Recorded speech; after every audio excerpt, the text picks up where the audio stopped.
The massive crystal doors of the Galactic Council chamber swung open. Ambassador John Hayes adjusted his plain blue suit and straightened his back.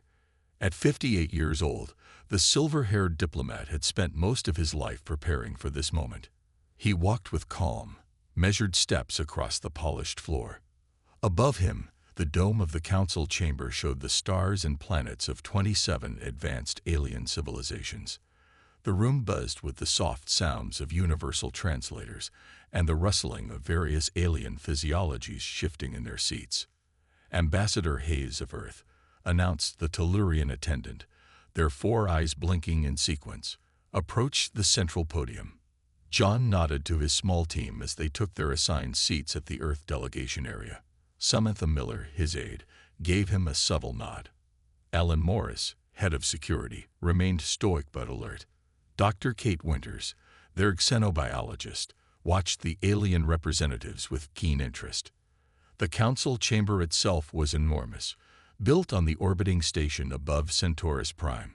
Giant view screens displayed the faces of council members attending virtually from distant systems. Physical representatives sat in curved sections arranged by their species' age and status in the galactic community. Earth's section was small, positioned at the far back with other junior species who had achieved interstellar travel less than 2 centuries ago. John approached the speaking platform and placed his hand on the scanner. The system recognized him, and a soft blue light illuminated his position. The human representative may state his business, said Arch-Counselor Xerix, the ancient arthropoid who led council proceedings. His mandibles clicked impatiently. Honorable representatives of the Galactic Council, John began, his voice steady and firm. I come before you today on a matter of extreme urgency that concerns not only the safety of humanity, but the integrity of this council itself. Murmurs spread through the chamber. This was not the expected pleasantry or minor trade proposal humans usually brought before the council. From the Prime section, Ambassador Lord Kethnar of the Varaxian Empire rose slightly on his hover platform. His scaled skin glistened under the chamber lights. Point of order, Arch-Counselor. Kethnar's translator conveyed in the universal language. The human delegation was granted audience for routine diplomatic updates. If they wish to present an urgent matter, proper protocols must be followed. John didn't wait for the Arch-Counselor's response. I formally invoke Section 7, Paragraph 3 of the Galactic Charter, which permits any member species to request emergency audience when matters of existential importance arise. The chamber fell silent. No junior species had invoked that section in over 300 years. Arch-Counselor Xerix's compound eyes narrowed. Very well, Ambassador Hayes. The Council recognizes your right to speak. Be warned that frivolous use of emergency procedures carries severe diplomatic consequences. I understand completely, John replied. He tapped his wrist device, and the central holographic display activated. For the past 30 years, Earth intelligence has been monitoring a secret program within the Varaxian Empire. Today, I bring conclusive evidence of this program to the Council's attention. The hologram displayed complex molecular structures and intercepted communications. Dr. Winters stood and moved to a secondary podium. These are engineered viral agents specifically designed to target human DNA, she explained. Our deep space intelligence network has confirmed these are being developed in violation of the biological weapons ban of the Charter. Lord Kethnar's translator emitted a harsh sound. These are fabrications. The human delegation insults the honor of a founding council race. John remained calm as the chamber erupted in shocked conversations. He waited for the Arch-Counselor to restore order with 3 sharp taps of his staff. Ambassador Hayes, these are extremely serious accusations against a senior council member, Xerix said. John looked directly at Lord Kethnar. They are not accusations, they are facts. And in response to this existential threat, he paused, letting the tension build before delivering the words that would change the course of galactic history. Earth and all human colonies hereby formally declare war on the Varaxian Empire, effective immediately. The council chamber exploded into chaos. No junior species had ever declared war on a founding race. It was unprecedented, unthinkable. And it was just the beginning. The council chamber remained in chaos for several minutes. Arch-Counselor Xerix slammed his staff against the floor 3 more times, the sound echoing throughout the vast space. "Order. I will have order," he demanded. John Hayes stood calmly at the podium, while Lord Kethnar's scales had darkened to a deep purple, a sign of extreme rage in Voraxians. "This is outrageous," Kethnar hissed. "Humans lack the authority to declare war on a founding species. Their fleet is barely 100 ships strong. This is nothing but a desperate ploy for attention." Xerix turned to John. "Ambassador Hayes, surely you understand the gravity of your statement. No junior species has ever declared war on a founding council race. The Voraxian Empire has stood for 12,000 years. They have over 30 developed worlds and a fleet of thousands." John nodded. "We are fully aware of the Voraxian military capacity, Arch-Counselor." He tapped his wrist device again. New images appeared on the holographic display. "These are the most recent images of the Voraxian bioweapon facility on Sorix IV, a moon they claim is an uninhabited research outpost. The images showed detailed schematics of laboratory facilities, test chambers, and storage units. And these," John tapped again, "are the same facilities 10 minutes ago." The new images showed smoking ruins. The entire complex had been reduced to rubble. A stunned silence fell over the council. "Impossible," whispered Kethnar.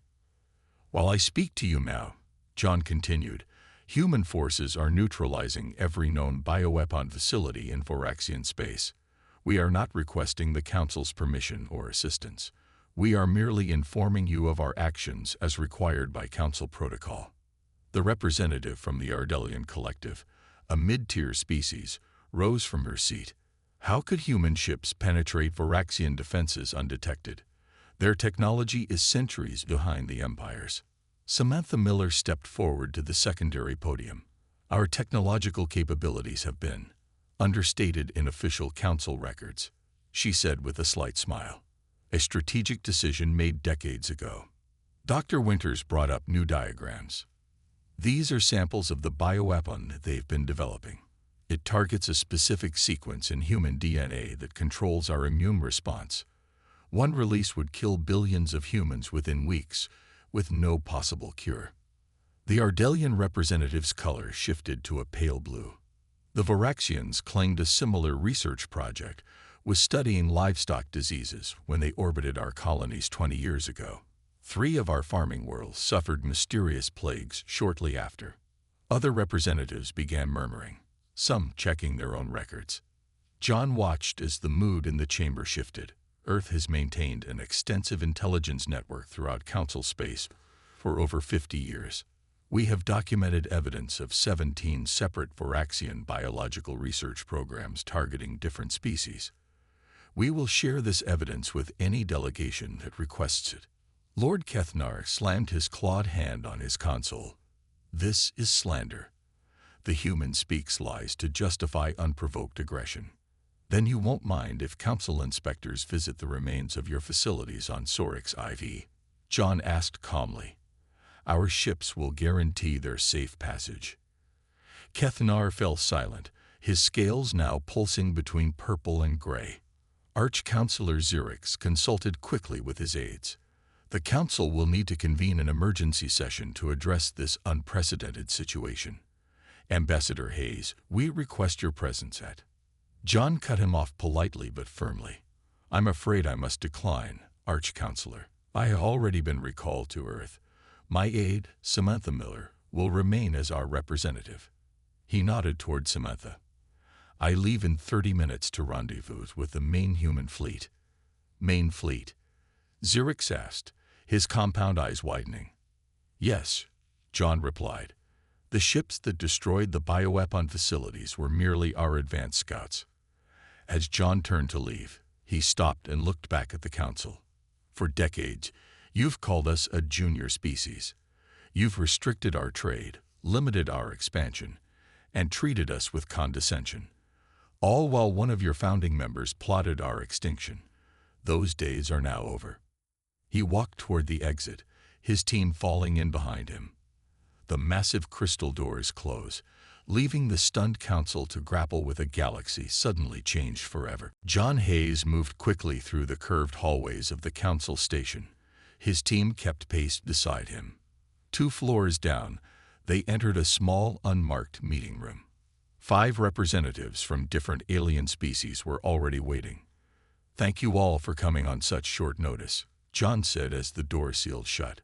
The room hummed briefly as Alan Morris activated a security field that blocked all surveillance.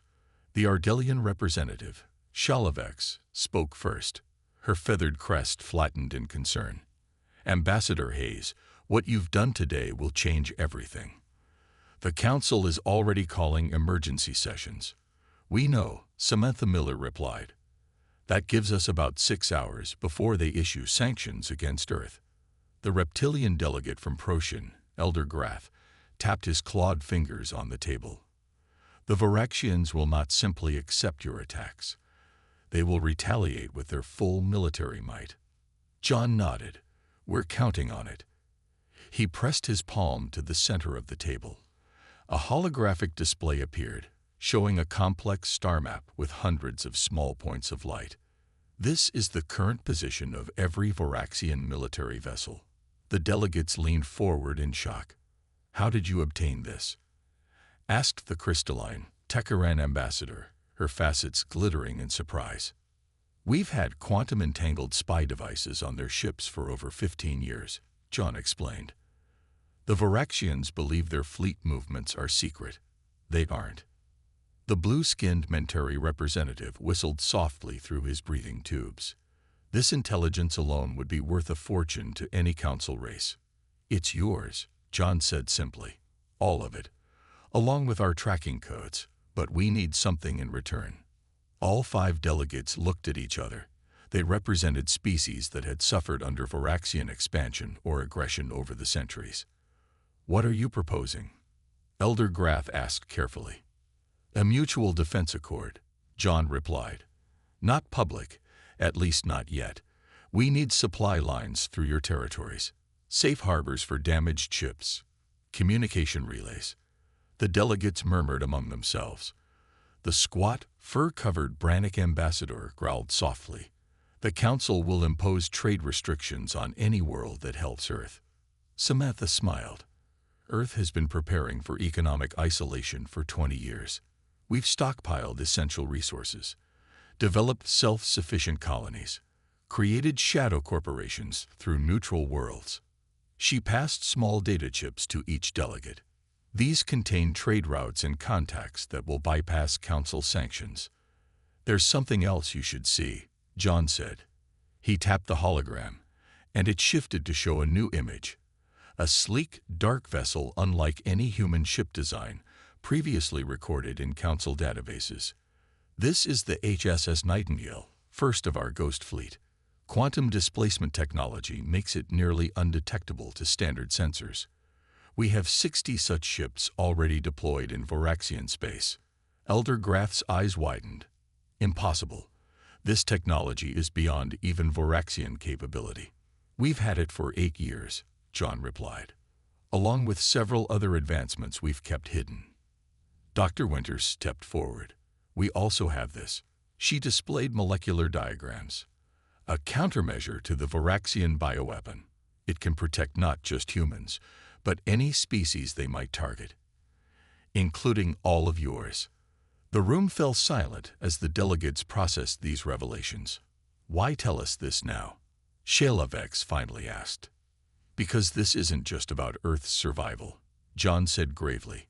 "Council records show that in the past 3 centuries, 14 junior species have gone extinct after encounters with Varaxian research vessels. We're just the first who developed the means to fight back." The delegates exchanged looks. Slowly, one by one, they nodded. "What exactly do you need from us?" the Mentari representative asked. John smiled for the first time since entering the council chamber hours ago. "Let's discuss the details," he said. bringing up new displays showing supply routes, communication arrays, and safe harbors throughout their territories. The war has already begun. Now we need to make sure we win it. Commander Paul Reeves stood on the bridge of the HSS Nightingale as it silently approached the massive orbital station above Vorax Prime, the homeworld of the Voraxian Empire. His ship was invisible to the dozens of Voraxian warships patrolling the area. "Status report," he ordered quietly. His second-in-command, Lieutenant Carol Fisher, checked her console. All systems nominal. Quantum displacement field at 100%. 5 other ghost ships in position. The Voraxians have no idea we're here. Paul nodded and looked at the tactical display. The station housed the central research hub for the bioweapon program. Intelligence suggested the primary data cores were located in the North Quadrant. "Open secure channel to all ghost ships," Paul said. "Execute Operation Firewall in 3 minutes." He turned to Maria Ortiz, the quantum communications engineer. Her invention allowed human ships to coordinate in real time without detectable signals. "Com network stable," Maria confirmed. "All ships receiving." Paul took a deep breath. This would be humanity's first major strike against a Voraxian military target. The earlier attacks had been against remote research facilities. This was different. This was their headquarters. "Begin approach. Weapons hot. Remember, we target only military and research sections. Civilian quarters are to be avoided at all costs." The sleek black ship moved silently toward the station. At precisely the same moment, 5 other ghost ships approached from different angles. They would have just 4 minutes to strike before the Voraxians could organize a response. "Firing solutions locked," reported Weapons Officer Greg Powell. "Precision strikes ready." Paul gave the order. "Fire." 6 ghost ships fired simultaneously. Precise energy beams cut through specific sections of the massive station. Alarms blared across Vorax Prime as explosions bloomed in space. "Direct hits on all targets," Greg confirmed. "Data cores destroyed. Research labs neutralized." On the tactical display, Paul watched as Voraxian warships scrambled to respond, firing blindly into empty space. "Second wave, execute," Paul ordered. Another set of precision strikes disabled the station's weapons systems and communications array.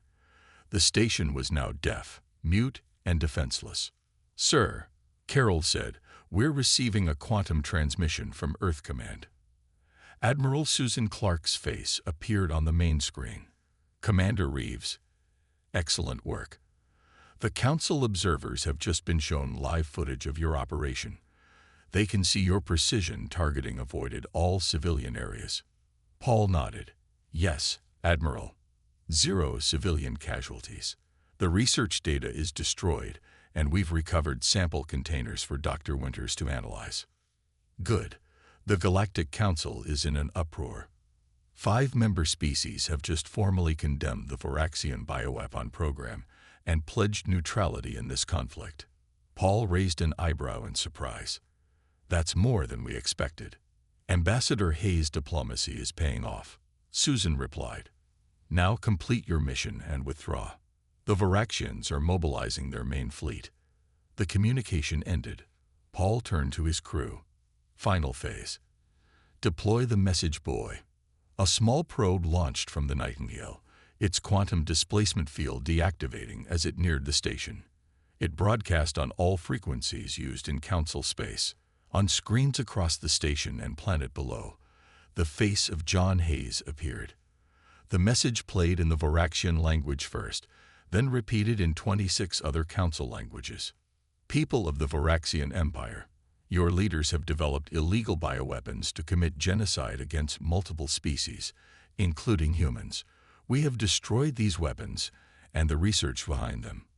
We have targeted only military installations and harmed no civilians.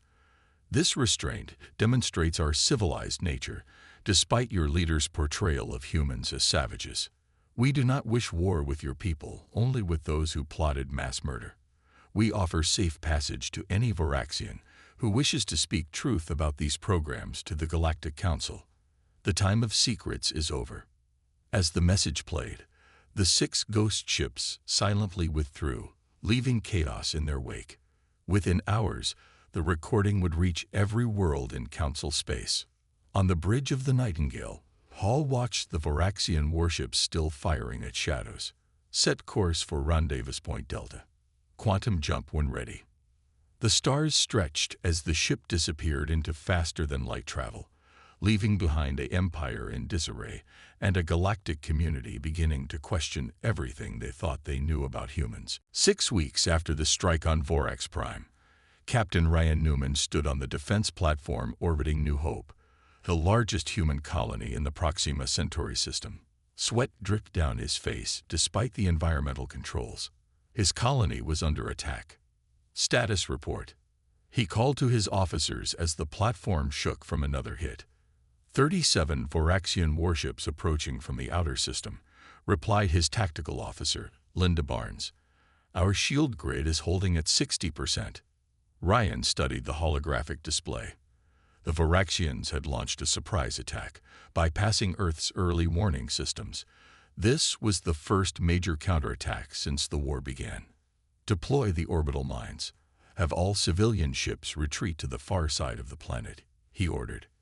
The colonists had been drilling for this possibility for years. Already, thousands of civilians were moving to underground shelters. But Ryan knew the Voraxians weren't primarily targeting the population centers. Sir, Linda called out, sensors are picking up unusual readings from the smaller Voraxian vessels.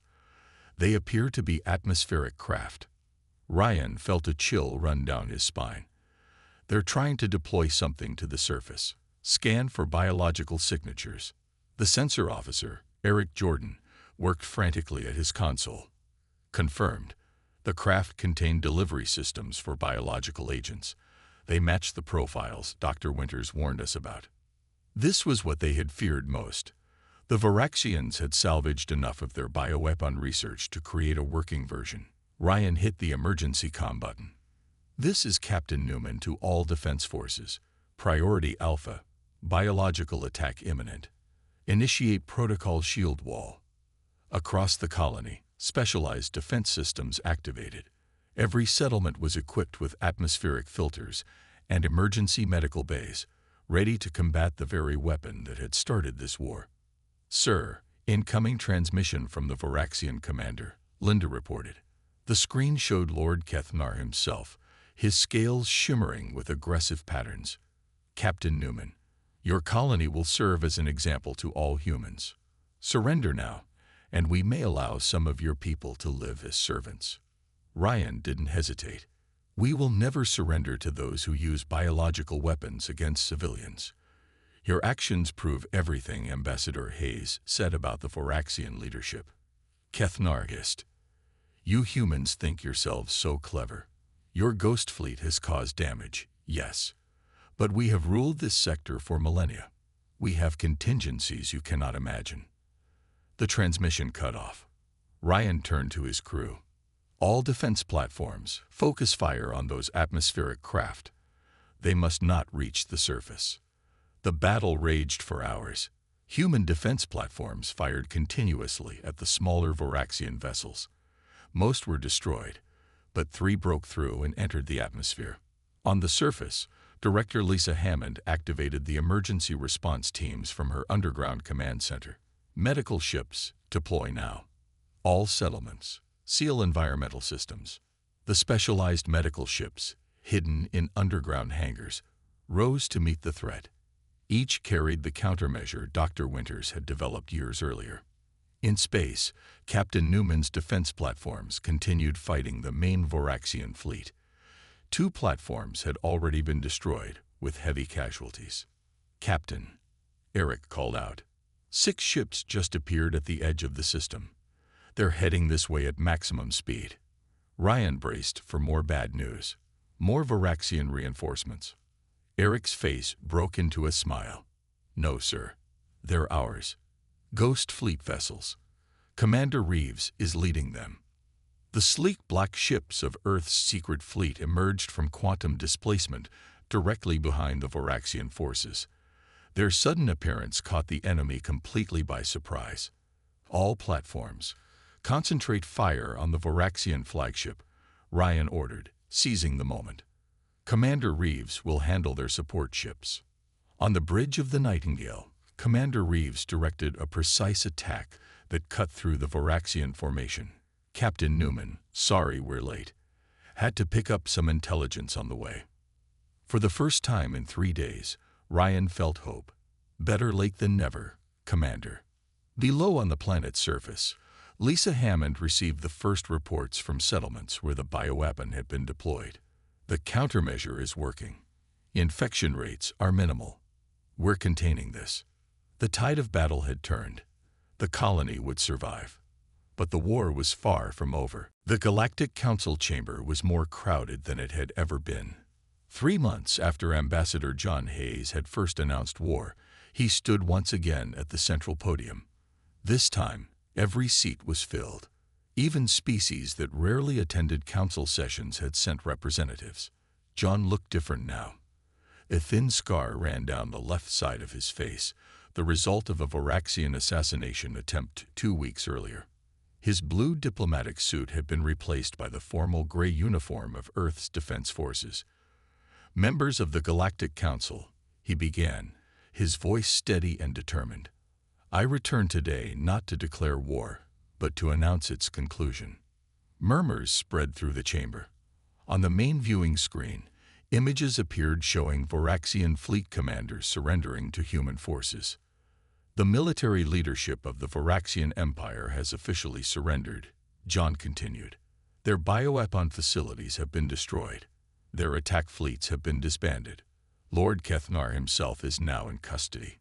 The Arch-Counselor Xerix spoke, his mandibles clicking nervously. "This is unprecedented. A junior species defeating a founding race in just 3 months." "Yes," John agreed. "But this victory comes with a price. Thousands of humans died defending our colonies. Voraxian civilians suffered when their leaders used them as shields. This war should never have happened." John tapped his wrist device.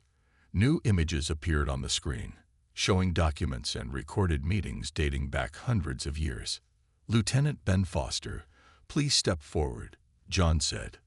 A young man in a plain gray uniform walked to the secondary podium.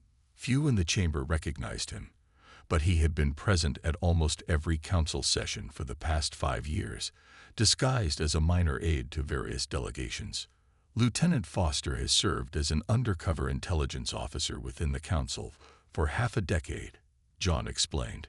"During that time, he has collected evidence of a conspiracy that extends far beyond the Voraxian bioweapon program." Then activated his own device. Instantly, every delegation's personal screens lit up with information packets.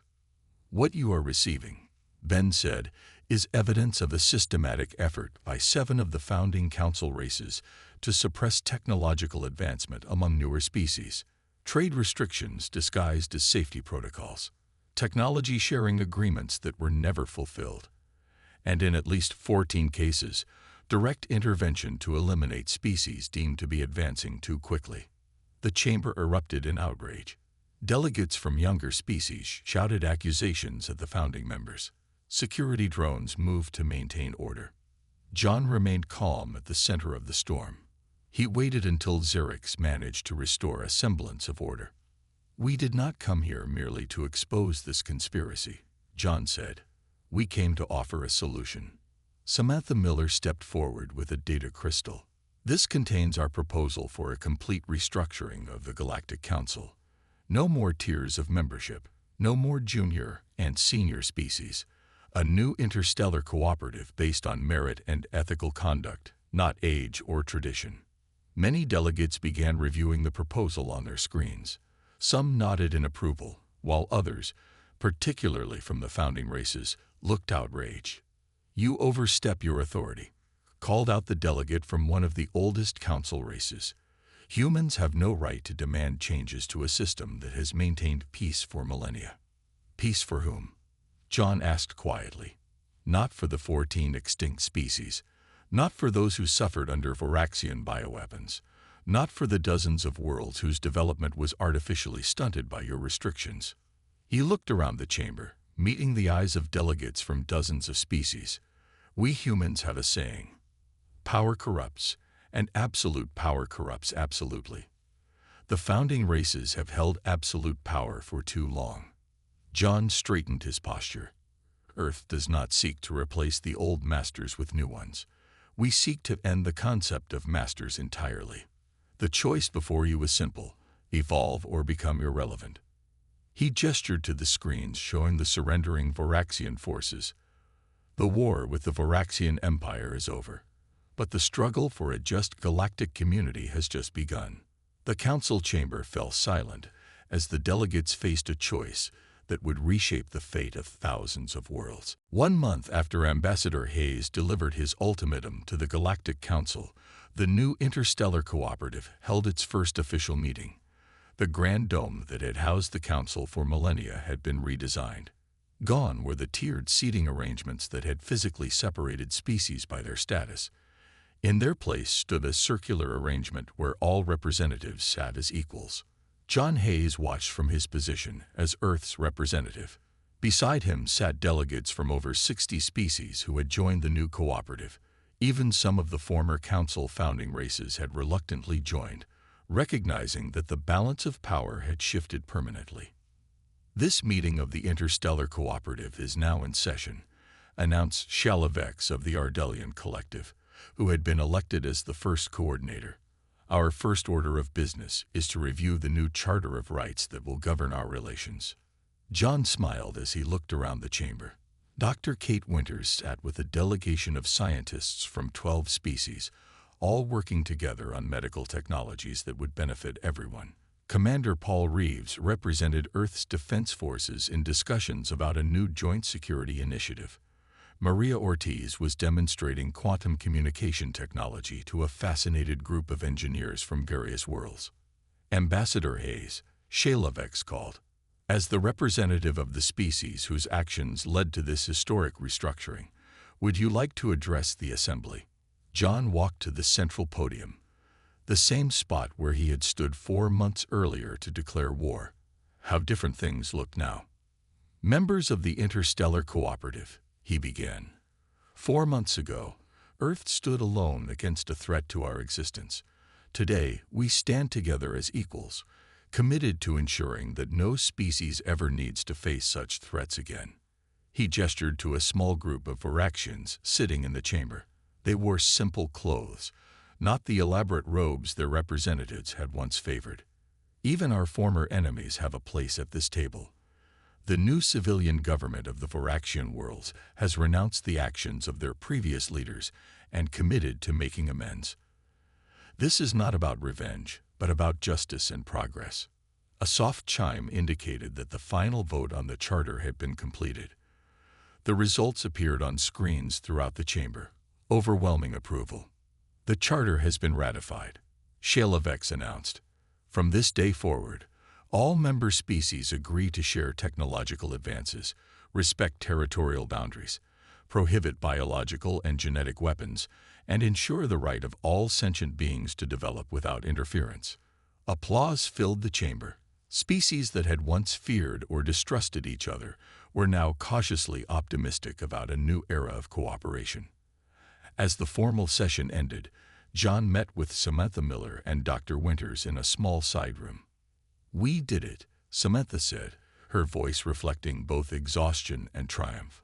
"I still can't believe how quickly everything changed." John looked out the window at the stars. It wasn't quick. Earth spent 50 years preparing for this moment. 50 years gathering intelligence, developing technology in secret, building alliances. And it almost wasn't enough, Dr. Winters added quietly. "If we hadn't discovered their bioweapon program when we did." John nodded grimly. "The old council records we've uncovered confirm our worst fears. The Voraxians weren't just targeting humans. They planned to eliminate at least 5 other troublesome species in the next decade. And the founding races would have allowed it," Samantha said, "just as they've done before." John turned back to his colleagues. "The hard part begins now. Building something new is always more difficult than tearing down the old. But worth it, Dr. Winters said firmly. John smiled. Yes, worth everything we sacrificed. He picked up a data pad showing reports from across former Council space. Already, freed from artificial restrictions, dozens of younger species were making rapid advances in technology, medicine, and science. For the first time in galactic history, John said, the future belongs to everyone. As they left the room to rejoin the assembly, John thought about the long, secret struggle that had led to this moment. Humanity had gambled everything on one bold move. They had declared war not just on the Varaxians, but on an entire unjust system. And against all odds, they had won.